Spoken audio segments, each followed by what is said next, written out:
로마서 5장 1절부터 11절까지 있는 말씀입니다. 본문 말씀을 저와 함께 한 절씩 번갈아 가면서 읽도록 하겠습니다. 제가 먼저 한 절을 읽으면 여러분들이 다음 절을 읽어주시기 바랍니다. 그러므로 우리가 믿음으로 의롭다 하심을 받았으니 우리 주 예수 그리스도로 말미암아 하나님과 화평을 누리자.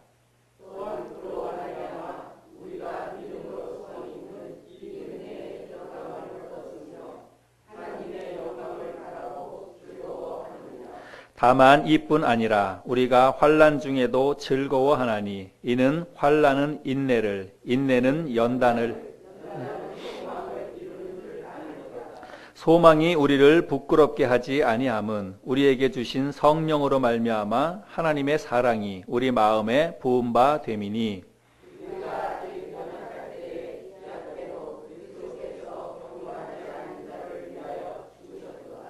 의인을 위하여 죽는 자가 쉽지 않고 선인을 위하여 용감히 죽는 자가 혹 있거니와,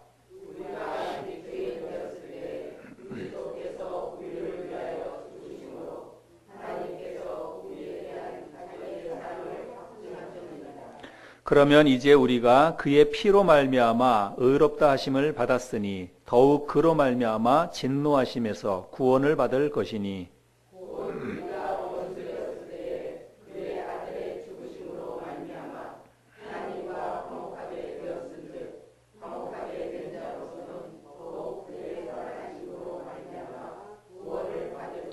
같이 읽겠습니다.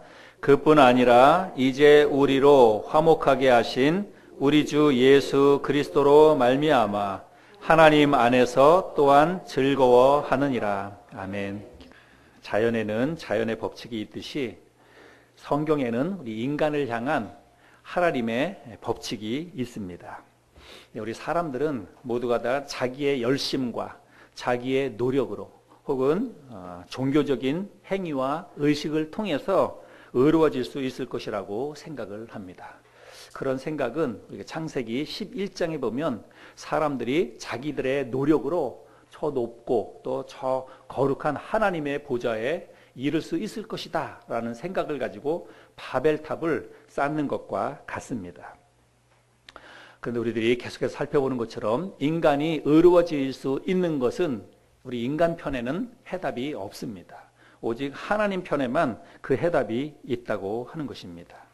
그래서 우리 인간들이 의로워지기 위해서는 하나님의 법칙을 따라야 합니다. 하나님의 법칙을 따를 때에만 우리 사람들은 의로워질 수 있다라고 하는 것이지요.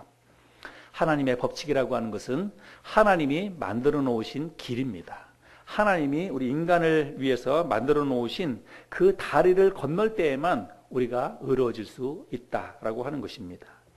여러분, 하나님이 우리 인간을 위해서 인간이 의롭게 되게 하기 위해서 만들어 놓으신 길, 그 다리가 무엇입니까?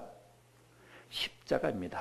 예수 그리스도의 십자가입니다. 그래서 오직 십자가를 통해서만 우리는 의로워질 수 있습니다. 오직 십자가를 믿음으로 말미암아서 우리 사람들이 의로워질 수 있다라고 하는 것입니다.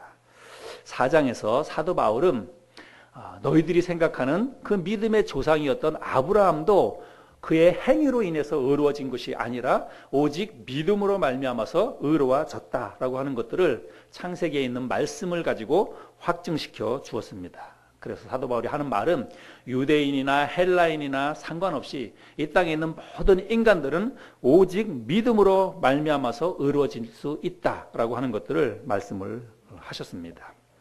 근데 이제 사도 바울이 5장에 와서는 믿음으로 의롭다함을 받은 사람들에 대한 이야기를 합니다.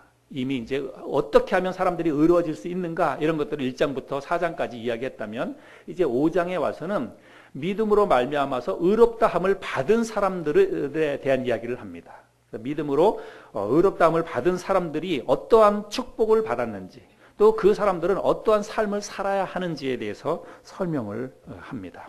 특별히 오늘 말씀에 보면 두 가지를 이야기하는데 하나님으로부터 의롭다함을 받은 사람들은 어떠한 축복을 받게 되느냐 또 어떠한 삶을 살아야 되느냐. 첫 번째로는 하나님과 더불어서 화평을 누릴 수 있는 축복을 받았다는 것입니다. 그래서 믿음으로 의롭다함을 받은 사람들은 하나님과 더불어 화평을 누려야 한다. 이렇게 이야기를 합니다. 우리 5장 1절 말씀을 보겠습니다. 같이 다시 한번 읽어볼까요? 5장 1절 시작. 그러므로 우리가 믿음으로 의롭다 하심을 받았으니 우리 주 예수 그리스도로 말미암아 하나님과 화평을 누리자. 이게 말씀에 하나님과 화평을 누리자 이렇게 되어 있는데 원래 원문에 가깝게 번역을 하면은 하나님과 화평을 누리노라. 하나님과 화평을 누리게 되었도다. 이런 말씀입니다.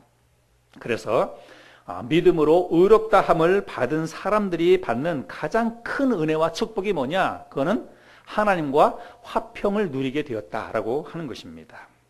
그런데 이 말씀은 뒤집어서 생각해 보자면 지금 우리가 하나님으로부터 의롭다함을 받았다면 우리는 하나님과 화평을 누리게 되었다고 하는 것인데 이걸 뒤집어서 좀 생각해 보면 의롭게 되기 전에는 어땠다는 거예요?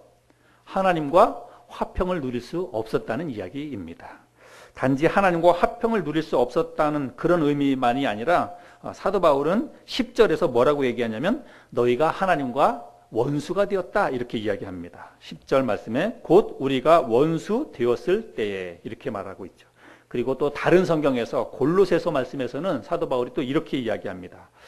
전에 악한 행실로 멀리 떠나 마음으로 원수가 되었던 너희 이렇게 이야기합니다. 그래서 우리가 하나님으로부터 의롭다함을 받기 이전에는 우리는 하나님과 원수지간이었다는 거예요. 하나님 앞에서 우리가 원수지간으로 지냈다 이렇게 이야기를 하고 있습니다. 여러분 왜 우리가 하나님과 원수가 되었을까요? 우리가 의롭게 되기 전에는 왜 우리가 하나님 앞에서 원수와 같은 그런 사람이었을까요?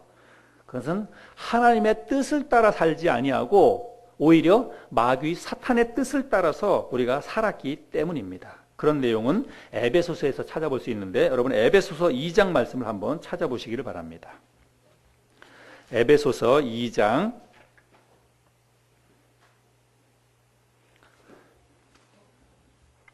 신약성경 조금만 뒤로 넘기시면 있습니다. 신약성경 311쪽 에베소서 2장 2절 3절 왜 우리가 하나님과 원수라고 이야기하는지 에베소서 2장 2절 3절 제가 읽어보겠습니다. 그때의 너희는 그 가운데서 행하여 이 세상 풍조를 따르고 공중의 권세 잡은 자를 따랐으니 곧 지금 불순종의 아들들 가운데서 역사하는 영이라. 전에는 우리도 다 그 가운데서 우리 육체의 욕심을 따라 지내며 육체와 마음에 원하는 것을 하여 다른 이들과 같이 본질상 진노의 자녀이었더니. 이 말씀을 가만히 살펴보면 우리가 육체의 욕심을 따라서 내 마음이 원하는 대로 살고 내 육체가 원하는 대로 사는 것은 그거는 불순종의 영들 가운데에서 역사하는 악한 영을 따라서 한다는 것입니다. 불순종의 아들들 가운데서 행하는 이 악한 영, 이게 뭐예요? 이게 바로 마귀 사탄입니다. 그래서 우리가 때로는 내 욕심대로 살고 그냥 내 마음대로 사는 것입니다. 그리고 내 육체가 원하는 대로 사는 거예요. 그런데 그거는요, 내 마음에 원하는 대로 살고 내 육체가 원하는 대로 사는 것은 그거는 마귀 사탄을 따라서 사는 것이라고 이야기하고 있습니다. 그러니까 마귀 사탄을 따라서 사는 것은 곧 하나님과 원수가 되는 것이죠. 그래서 여러분 우리가 욕심을 제어하지 못하고 내 마음이 이끄는 대로 또 내 육체가 이끄는 대로 사는 것은 이거는 마귀를 따라 사는 것입니다. 여러분 이걸 우리가 좀 신중하게 잘 생각을 해야 됩니다. 내가 의롭게 되기 전에 우리가 상태가 그런 상태였다라고 말하고 있는데 심지어는 의롭게 된 이후에도 우리가 이럴 수 있다는 것입니다. 내가 하나님의 자녀가 되었고 거룩한 하나님의 자녀가 되었는데도 불구하고 내 안에 계시는 성령의 인도하심을 따르지 아니하고 육체의 욕심을 따라 살면 내 마음이 이끄는 대로 그냥 따라 사는 것은 그 순간만큼은 우리가 마귀의 지배 아래 들어간다는 것입니다. 마귀의 영향권 아래 들어가서 마귀가 원하는 대로 사는 거예요. 그것은 곧 하나님과 원수로 행하는 것이다 라고 하는 것입니다. 여러분 하나님과 원수 관계에 있다는 것은 어떤 의미입니까?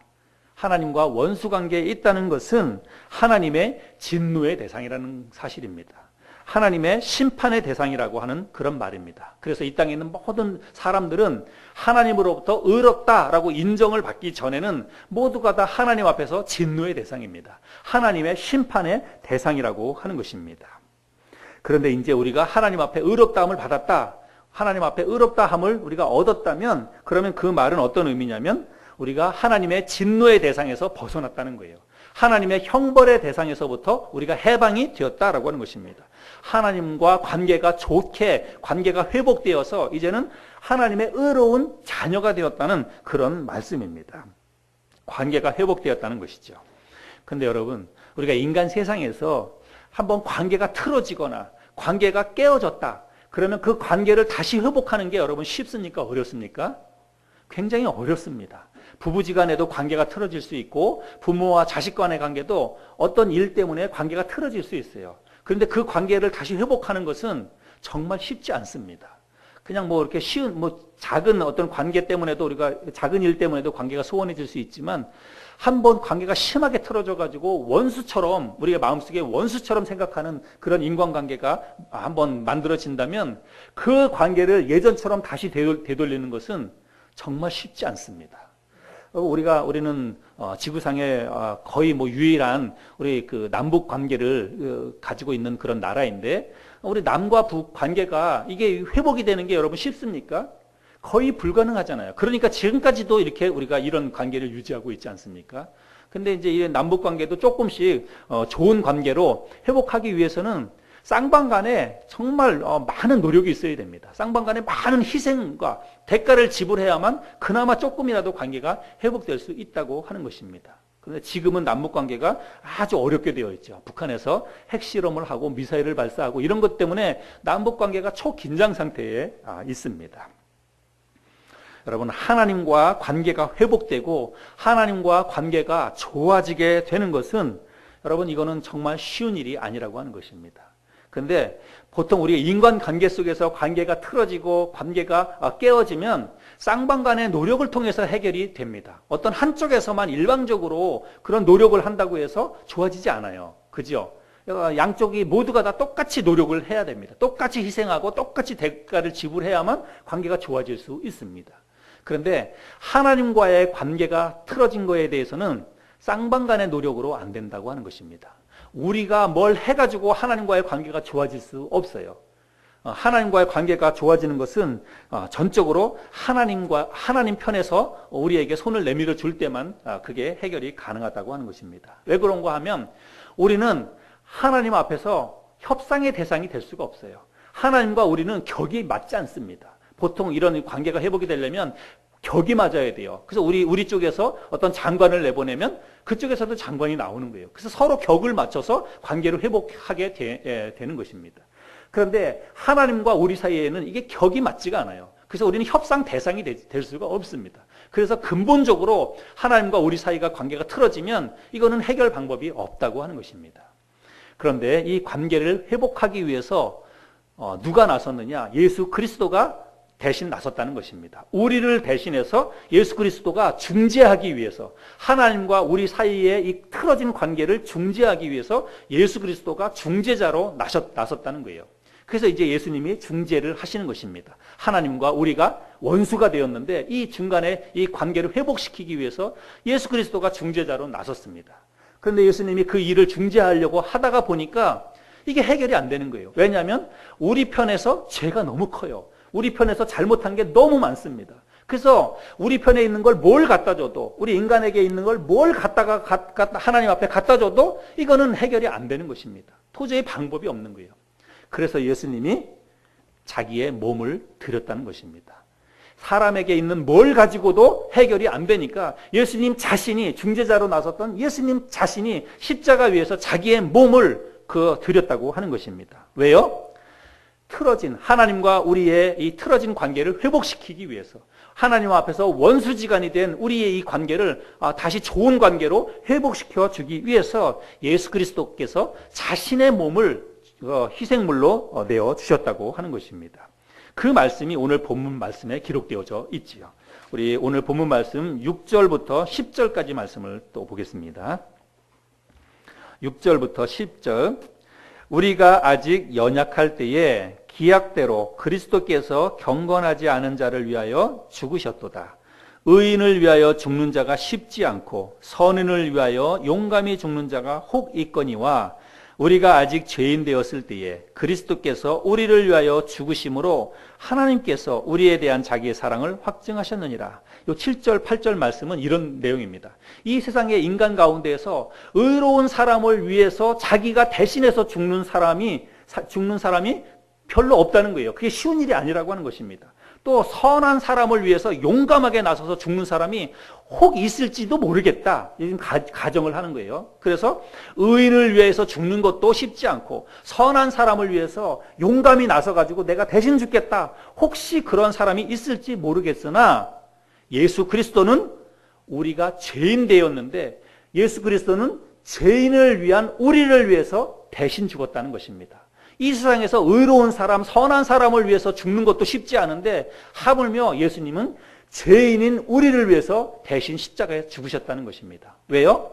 하나님께서 우리를 얼마나 사랑하시는지 그 사랑을 확증시켜주기 위해서 예수님이 그렇게 하셨다는 말씀입니다. 9절 10절 그러면 이제 우리가 그의 피로 말미암아 의롭다 하심을 받았으니 더욱 그로 말미암아 진노하심에서 구원을 받을 것이니 곧 우리가 원수 되었을 때에 그의 아들의 죽으심으로 말미암아 하나님과 화목하게 되었은즉 화목하게 된 자로서는 더욱 그의 살아나심으로 말미암아 구원을 받을 것이니라.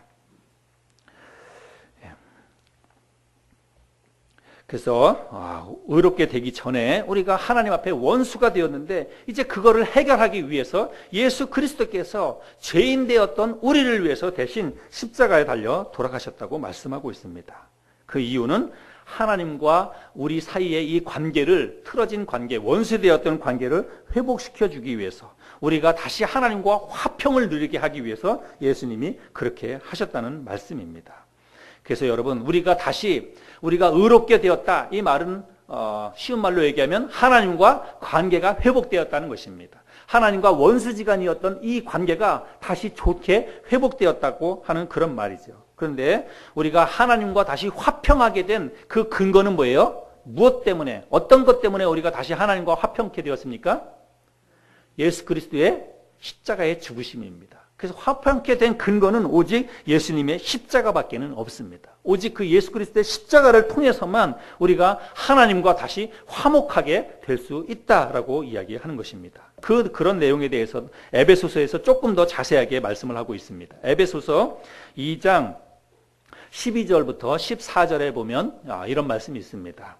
에베소서 2장 12절부터 14절 그때에 너희는 그리스도 밖에 있었고 이스라엘 나라 밖에 사람이라 약속의 언약들에 대하여는 외인이요 세상에서 소망이 없고 하나님도 없는 자이더니 이제는 전에 멀리 있던 너희가 그리스도 예수 안에서 그리스도의 피로 가까워졌느니라. 그는 우리의 화평이신지라 둘로 하나를 만드사 원수된 것 곧 중간에 막힌 담을 자기 육체로 허시고. 하나님과 우리 인간 사이에는 이 막힌 담이 있다는 거예요. 그래서 결코 우리가 건너갈 수가 없어요. 우리가 하나님에게로 가려면 이 담이 없어야 되는데 중간에 막힌 담이 있다는 것입니다. 원수된 것이 있다는 거예요. 그런데 이거를 누가 하셨다는 것입니까? 예수 그리스도께서 자기 육체로 이 막힌 담을 허셨다는 것입니다. 그래서 우리로 하여금 하나님 앞에 갈 수 있도록 길을 열어 놓으셨다. 그렇게 말씀하고 있습니다. 그래서 여러분 우리는 이 예수 그리스도의 십자가를 통해서 예수님의 십자가 때문에 우리가 하나님과 화목하게 되는 그 길이 열렸다는 것이고 하나님과 화목하게 되었다는 말씀입니다. 여러분 하나님과 화평케 된다는 것이 얼마나 큰 은혜요 얼마나 큰 축복인지 여러분 우리들은 잘 압니다. 내가 하나님의 자녀가 되었다. 내가 하나님 앞에 화목하게 되어서 하나님 앞에 갈 수 있게 되었다. 여러분 이게 얼마나 큰 은혜와 축복인지 모릅니다. 제가 어젠가요? 그젠가 텔레비전을 보다가 보니까 다큐멘터리로 요즘 일본과 에콰도르에서 큰 지진이 났고 그리고 지진에 대해서 지금 더 두려운 것은 뭐냐면 이게 한 번의 지진으로 끝나는 게 아니라 지금 불의 고리에서 연속적으로 지금 지진들이 일어난다고 하는 것이죠. 그러면서 그런 것들을 쭉 보여주는데 어떤 그 환태평양 그쪽 어느 그 섬나라인데 거기에서 보니까 그야말로 용광로와 같은 엄청나게 큰 그렇게 구멍이 있는데 그 구멍에서요 시뻘건 불이 계속해서 타는 거예요. 저는 그게 그냥 영화나 이런 거를 볼 때 그냥 CG, 그냥 컴퓨터 그래픽으로 보여주는 그런 건 줄 알았어요. 근데 실제로 용광로와 같은 그 뜨거운 불이 그냥 펄펄 끓는 불이 그렇게 계속 타고 있는 게 지금도 계속 그런 타고 있는 게 있다는 것입니다. 그게 눈으로 보는 거예요. 그래서 어떤 사람이 실질적으로 그 앞에 조금 더 가까이 가기 위해서 줄을 내려가지고 거기를 가는 것입니다. 그 밑에까지 내려가는 거예요. 한 30m까지 가는데 맨몸으로는 못 가죠. 너무 뜨거우니까. 그래서 특수하게 제작된 방화복을 싹 입고 한 30m 전까지 가는데 숨 쉴 수가 없고 그 유독 가스와 뜨거운 열기 때문에 가까이 갈 수가 없는 거예요. 근데 그걸 카메라에 담아서 보여주는데 제가 그거를 보면서 너무 두려웠습니다. 그거를 보면서 야, 실질적으로 성경에서 말하는 불과 유황으로 타는 못이 바로 저거구나. 저게 바로 불과 유황으로 타는 못이구나. 거기에 누구든지 거기에 떨어지면 살아남을 사람이 있습니까? 순식간에 다 녹아버릴 것입니다. 그런데요, 지옥 불은 불과 유황으로 타는 그 지옥불에는요, 사람이 떨어져도 녹아버리지 않는다는 것입니다. 그 뜨거운 불과 유황, 그 고통스러운 그 가스, 냄새 속에서도 사람이 죽지 않는 거예요. 그곳에서 영원토록 고통을 당하는 것입니다. 여러분, 그게 지옥이에요. 성경에서 말하고 있는 그 지옥이 실제로 존재하고 있구나. 정말로 우리가 그런 현상들을 실제 그 장면에 가서 보지 못해서 그렇지, 내가 그 현장에 가가지고 직접 보면서 우리가 지옥을 실제로 경험한다면 이 지옥이 얼마나 무서운 것인가. 우리가 실제로 이런 것들을 좀 생각해 보게 되었습니다. 제가 그거를 보면서 집사람하고 야, 정말 무섭다, 너무 무섭다, 이런 이야기들을 서로 나눠보게 되었습니다. 그런데 우리가 하나님과 화평케 되었다. 여러분, 이거는요, 그 무서운 심판에서부터 우리가 해방되었다는 거예요. 이게 얼마나 큰 은혜와 축복입니까? 저와 여러분들이 그 은혜와 축복을 이미 받은 사람들입니다. 그런데 그 은혜와 축복을 우리가 받았음에도 불구하고 온전히 그 은혜와 축복을 누리지 못하는 사람들이 많이 있다는 거예요. 하나님으로부터 이렇게 놀라운 은혜와 축복을 받았는데도 불구하고 그 은혜와 축복을 누리며 살아가지 못하는 사람들이 많이 있다는 것입니다. 복음성가 가수 중에 박정호라고 하는 분이 있죠. 이분은 이제 전도사님으로 지금 사역도 하고 계시는데 이분이 부른 찬양 가운데 당신만은 못해요, 이런 찬양이 있습니다. 근데 이분 그 찬송가 가사가 이런 가사가 있습니다. 좋은 곳에 살아도 좋은 것을 먹어도 당신의 마음 불편하면 행복이 아닌 거죠. 웃고 있는 모습이 행복한 것 같아도 마음속의 걱정은 참 많을 거예요. 우리가 아무리 좋은 곳에 살고 아무리 맛있는 것을 먹어도 우리의 마음이 불편하면 행복한 거 아니잖아요. 그죠? 노래 가사가 그렇게 이야기를 하고 있습니다. 여러분, 우리가 한 집에 산다고 해가지고 다 화목하지 않습니다. 같은 집안에 우리가 함께 가족들이 모여 산다고 해가지고 다 행복한 건 아니에요. 그렇게 같이 모여 살아도 그 안에 대화가 없고 서로에게 관심이 없고 애정이 없다면 그러면 같은 집에 산다고 해도 다 화목하거나 행복하지 않습니다.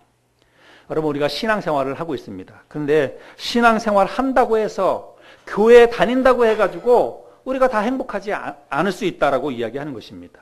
오늘 우리가 아침에 나와가지고 하나님 앞에 우리가 예배를 드린다고 하는 거죠. 근데 예배를 드리는 이 자리에 앉아 있어도 행복하지 않은 사람이 있다는 것입니다. 교회는 열심히 다녀요. 또 와가지고 교회 안에서 우리가 예배를 드린다고 앉아 있습니다. 그럼에도 불구하고 행복하지 않아요. 그럼에도 불구하고 마음에 기쁨이 없어요. 의롭다함을 받았음에도 불구하고 하나님과 화목하지 못하고 또 하나님과 좋은 관계 속에 있지 못하는 사람들이 있다라고 하는 것입니다. 여러분, 이게 얼마나 불행한 일입니까? 여러분 스스로를 한번 생각해 보시기 바랍니다. 여러분, 정말 지금 하나님과 화목한 관계를 누리고 있는지, 또 정말로 하나님 안에서 그 기쁨과 즐거움을 누리고 있는지 여러분 생각해 보시길 바랍니다.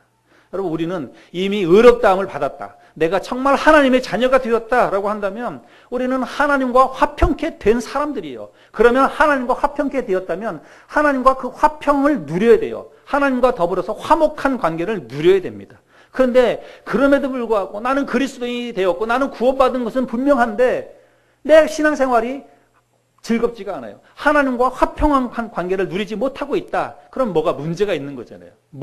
어떤 문제가 있을까요? 저는 두 가지를 생각해 봐야 된다고 생각합니다. 뭐가 문제일까? 첫 번째는 정말 내가 의롭다 함을 받았는지 우리 스스로를 점검해 봐야 됩니다. 내가 하나님 앞에서 의롭다 함을 받았다면 하나님과 이미 화목하게 된 거예요. 근데 하나님과 화목한 관계를 누리지 못하고 있다면 한번 점검해 봐야 돼요. 나는 정말 하나님 앞에서 의롭다 함을 받았는지. 근데 이것은 누구도 그 사람의 그 영적인 상태를 가늠해 볼 수가 없습니다. 자기 자신만 알 뿐이에요. 자기 스스로, 내 스스로를 한번 잘 돌아보시길 바랍니다. 나는 진짜로 하나님 앞에서 의롭다 하는 그 도장을 받은 사람인가? 하나님이 나를 보실 때 너는 의롭다. 너는 내 자녀가 되었다. 내가 너를 자녀로 맞아주었다. 그렇게 하나님께서 인정을 해 주셨는지를 스스로 한번 점검해 보시길 바랍니다. 나는 지금 죽어도 천국에 갈 수 있는지, 나는 지금 죽어도 정말로 하나님이 계시는 아버지가 있는 그 하나님 나라에 갈 수 있는지 본인 스스로를 한번 점검해 보시기를 바랍니다.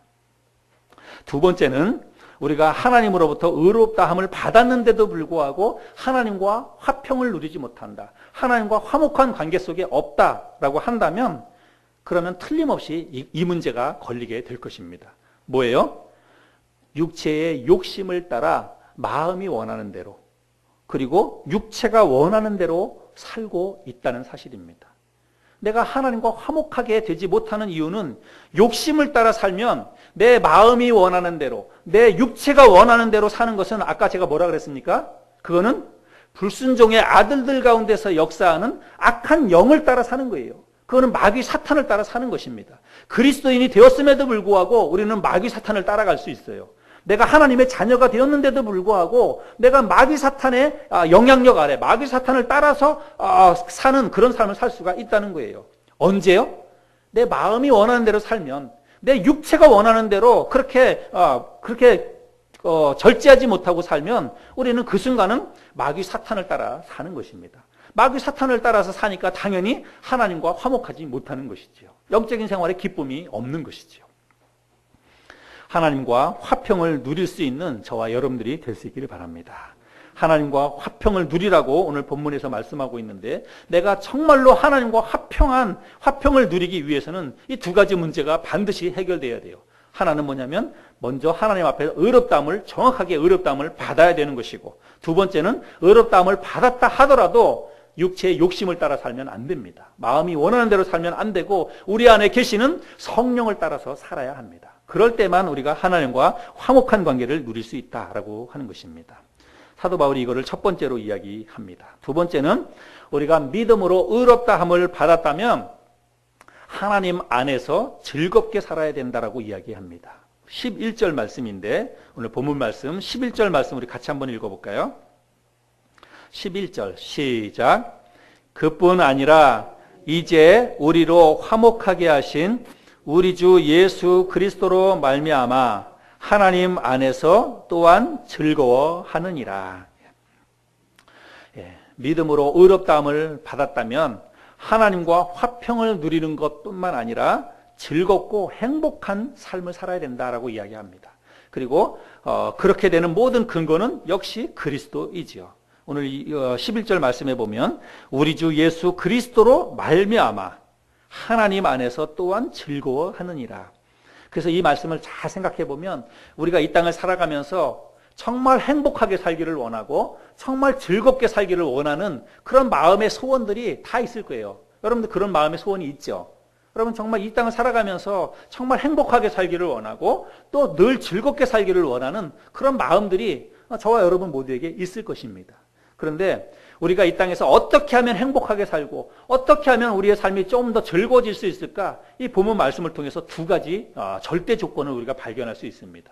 우리 인간 세상에서 행복의 조건, 그리고 절대적으로 이 기쁜 즐거운 이 삶의 조건이 두 가지가 있어요. 첫 번째는 뭐냐면 그리스도로 말미암아, 그 다음에 또 한 가지는 하나님 안에서. 이 두 가지 조건이 행복한 삶의 절대 조건입니다. 여러분 저를 따라서 해주시기 바랍니다. 첫 번째는 그리스도로 말미암아, 두 번째는 하나님 안에서. 행복한 삶의 이 조건은 두 가지입니다. 먼저 우리가 그리스도로 말미암아, 이 말은 뭐냐면 그리스도로 말미암을 때에만 우리는 하나님과 화목한 관계가 형성되게 되는 것이지요. 그래서 하나님과 화목한 관계가 되어야만 우리가 즐겁고 행복한 삶을 살 수가 있다는 것입니다. 그 다음에는 하나님과 화목한 관계가 되었다면 하나님 안에 머물 때에 또 행복한 삶을 살 수 있다는 것입니다. 여러분, 우리가 1000년을 살고 10,000년을 살아도 그 삶에 행복이 없다면 여러분 한번 생각해 보세요. 내가 1000년을 살았어요. 근데 1000년이라고 하는 오랜 세월을 살았는데도 불구하고 그 살아온 세월 속에 행복이 없었고 즐거움이 없었다. 여러분, 그거는 축복이 아니에요. 그거는 저주입니다. 고통이에요. 고통스럽게 1000년을 사는 거, 오래오래 사는 거, 여러분 그게 얼마나 큰 무서운 저주입니까? 제가 얼마 전에 귀향이라고 하는 영화를 보았습니다.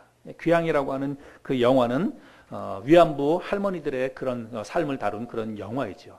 우리들이 잘 아는 것처럼 그야말로 16, 17, 18 꽃다운 그런 어린 나이에 그 소녀들이 일본군에게 붙잡혀 가가지고 그 몹쓸 짓을 당합니다. 그리고 나서 60년, 70년 세월을 살았어요, 할머니들이. 여러분, 그 할머니들의 그 60년, 70년 세월이 어땠을지 여러분 우리가 충분히 상상해 볼 수 있지 않습니까?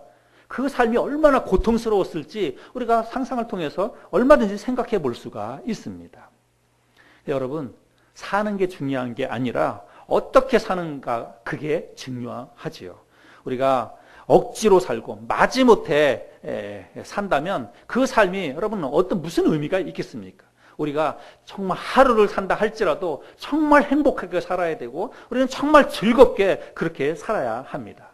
그런데 그렇게 행복하게 살 수 있고 즐겁게 살 수 있는 그 두 가지 조건 가운데에서 우리에게는 이미 첫 번째 조건이 이미 충족이 되었다는 것입니다. 그리스도로 말미암아. 우리는 이미 내 마음속에 예수 그리스도를 마음속에 받아들이는 순간에 우리는 행복하게 살 수 있는 첫 번째 조건이 우리에게는 이미 충족이 되었다는 거예요. 진심으로 내가 예수 그리스도를 마음속에 영접하고 하나님으로부터 의롭다함을 받았다면 나는 첫 번째 조건이 형성이 된 것입니다.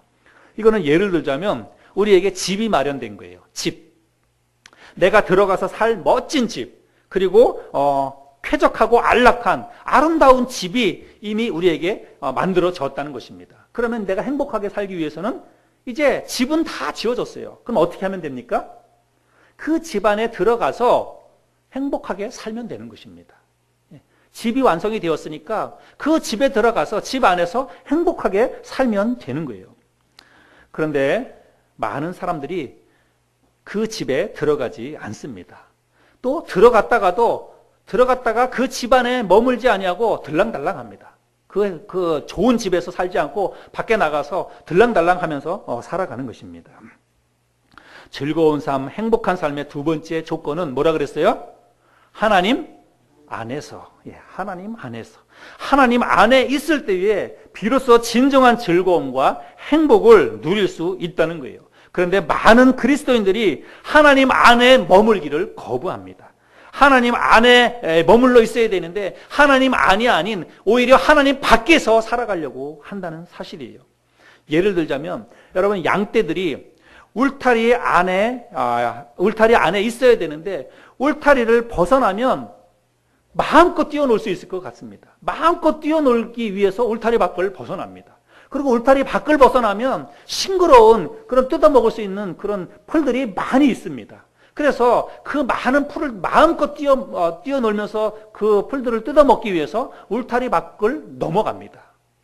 그러면 잠깐 동안은 그들에게 쾌락을 줄 수 있습니다. 잠깐 동안 그들이 마음껏 뛰어놀 수도 있고 잠깐 동안 맛있는 풀을 마음대로 먹을 수 있을지 모르겠습니다. 그러나 사나운 이리떼와 무서운 맹수가 그들의 숨통을 끊어놓게 될 것입니다. 진정한 행복과 즐거움은 하나님 안에 머물러 있을 때에 주어지게 되는 것입니다. 우리가 어떻게 하면 진정한 행복을 누리고 정말로 즐거운 인생을 살아갈 것인가? 여러분, 하나님 안에 머물러 있어야 합니다. 우리가 비행기를 타고 멀리 어떤 여행을 가게 되면 비행기 안에 이렇게 머물러 있는 것은 어떻게 보자면 우리에게 답답하게 느껴질 수 있습니다. 그 안에 머물러 있는 시간이 고통스럽게 생각이 될지도 모르겠습니다.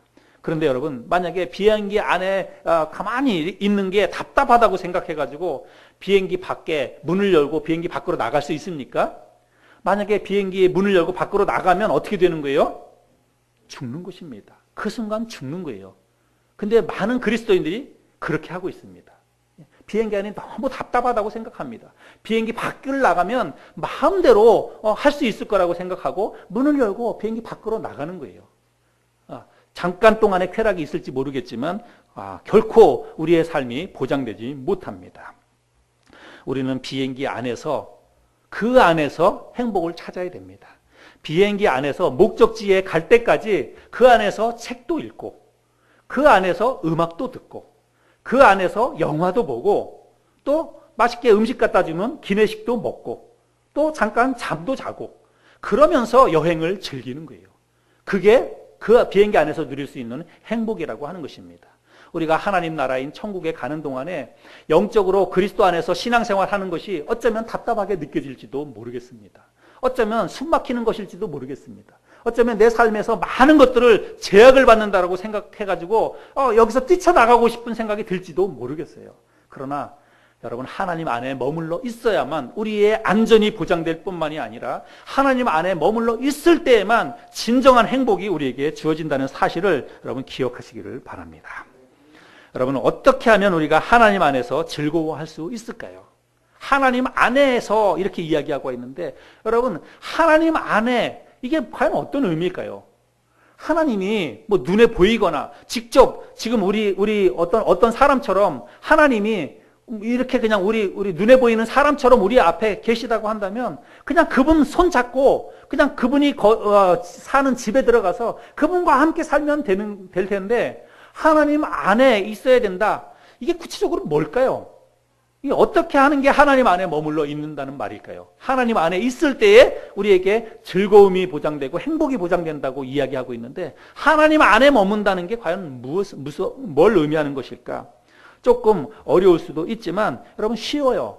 하나님 안에 머물러 있다. 이 말은 하나님 안에서 이 말은 다른 말로 첫 번째는 말씀 안에서 이런 뜻이고 두 번째는 성령 안에서 이런 뜻입니다. 두 가지. 하나님 안에서 이 말은 첫 번째는 말씀 안에서 두 번째는 성령 안에서 이런 뜻입니다. 왜 말씀 안에서 이렇게 하나님 안에 있는 것을 왜 말씀 안이라고 이야기할 수 있습니까?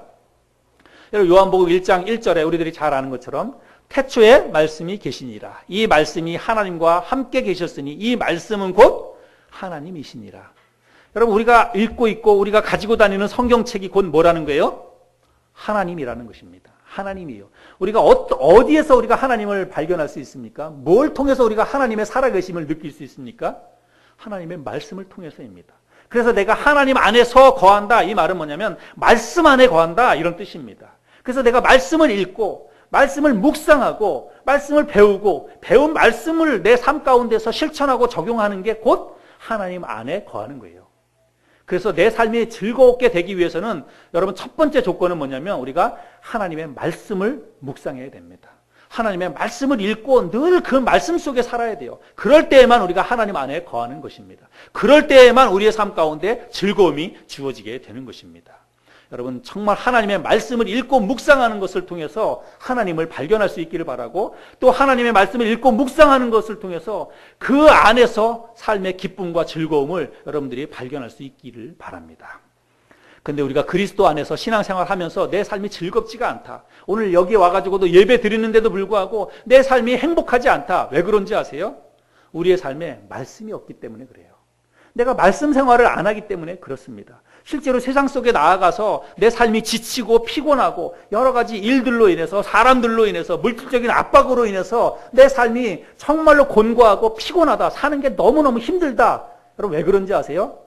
사는 게 쫓겨가지고 사는데 바빠가지고 우리가 말씀을 읽거나 말씀을 묵상하지 못하거나 또 말씀이 주는 위로를 받지 못하면 우리의 삶이 피곤한 거예요. 여러분 아무리 힘들고 어려워도 시간을 내세요. 시간을 내서 말씀을 읽고 말씀을 묵상하시기 바랍니다. 그러면 아무리 힘들고 어려운 일, 여러분 우리가 인생을 살아가면서 힘들고 어려운 일이 여러분 없나요?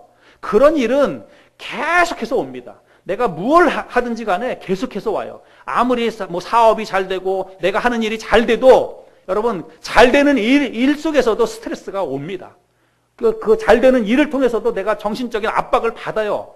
예, 잘 되면 잘 될수록 더 압박을 받을 수도 있습니다. 어떻게 이겨내겠습니까? 하나님의 말씀을 읽어야 돼요. 말씀 읽지 않고는 우리의 삶에 즐거움이 없다는 사실을 기억하시고 하나님의 말씀이 바로 하나님이다 하는 것 잊지 마시고 하나님 안에 거한다. 이 말은 뭐예요? 말씀 안에 거한다는 것입니다. 여러분이 말씀 안에 거함으로 인해서 삶의 즐거움을 누릴 수 있기를 바랍니다. 또 하나님 안에 거한다는 것은 성령 안에 거한다는 말씀입니다. 지금은 성령의 시대입니다. 우리들이 살아가고 있는 이 시대에 하나님은 거룩한 영이신 성령을 통해서 우리의 삶 가운데 역사하십니다. 그래서 우리가 예수 그리스도를 마음속에 받아들일 때 예수님을 영접할 때 우리 안에 성령님이 들어오십니다.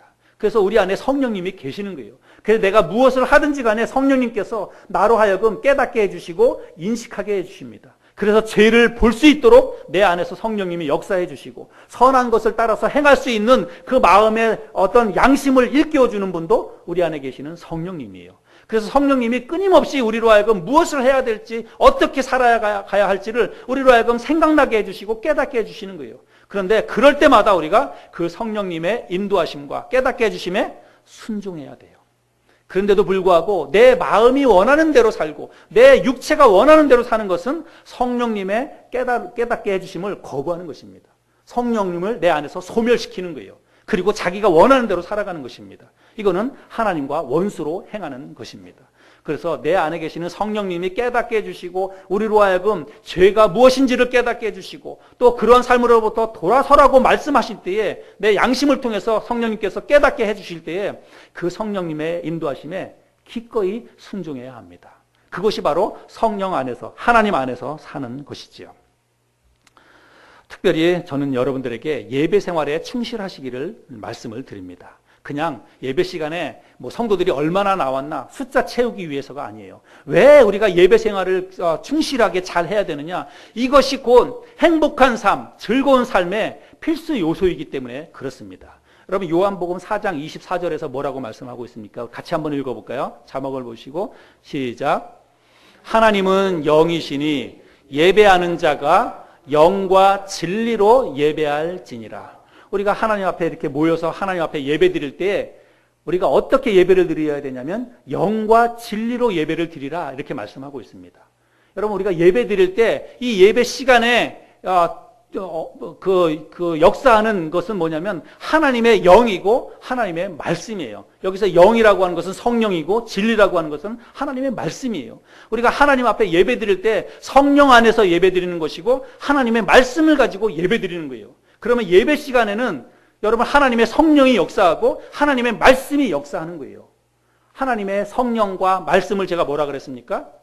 하나님 안에서가 뭐냐면 바로 말씀 안에서 그리고 성령 안에서. 그러니까 이 예배 시간에는요 우리가 행복하게 살 수 있는 그 두 가지 요소가 다 충족시켜주는 시간이 바로 예배 시간이에요. 그런데 우리가 이 예배를 소홀히 한다면 어떻게 행복한 삶을 살 수 있겠습니까? 여러분 정말로 예배를 소중히 여기시고 예배를 통해서 하나님의 성령의 역사하심을 여러분 경험하시고 또 하나님의 말씀을 삶 가운데서 경험하는 여러분들이 될 수 있기를 바랍니다. 오늘 우리가 믿음으로 의롭다함을 받았다면 우리에게 어떠한 축복이 주어졌는지 그리고 우리가 어떠한 삶을 살아야 되는지 말씀을 통해서 배웠습니다. 우리가 믿음으로 의롭다함을 받았다면 우리는 하나님과 화평케 된 사람입니다. 또 하나님 안에서 즐겁고 행복한 삶을 살 수 있는 그런 조건이 충족된 사람들입니다.